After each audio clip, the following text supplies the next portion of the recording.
Rain or Shine and Last of Painters versus TNT Tropang Giga. So yun nga guys, nasa Final 4 na talaga tayo at hinihintay na lang kung sino man nanalo sa Converge Fiber Exers at San Miguel Beermin.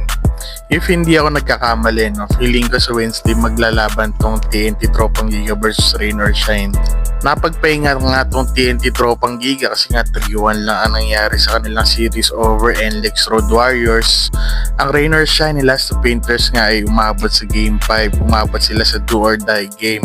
At pinahirapan talaga sila ng Magnolia Templados na manalo at ma-earn tong slot sa semifinals. Pwede rin siguro mag-advantage to para sa Rain or Shine ni Last of Painters na kakapanalo pa lang nila. Kumbaga yung momentum ba na panalo is yun ang magiging dadali nila dito sa semifinals kalaban ng TNT.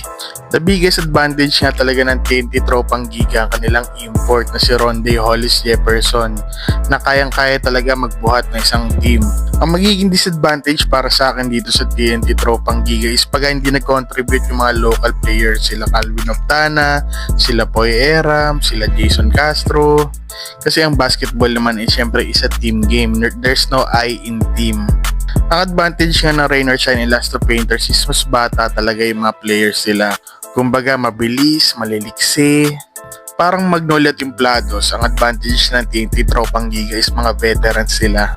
Meron silang Roger Pogod, Jason Castro at Kelly Williams. Masarap nga manood ng PBA game pagka hindi magkalaban ng sister teams. Hindi magdududa yung mga tao pag nanonood sila na bigayan ang nangyayari. Ang prediction ko sa game na to is feeling kong mananalo is TNT Tropang Giga. Kung tataya kayo siguro sa TNT Tropang Giga, feeling ko siguro mga -5. At kung tataya naman kayo sa Rain or Shine ni Last of Painters, feeling ko mga +5 or yung sigurista kayo siguro mga +8.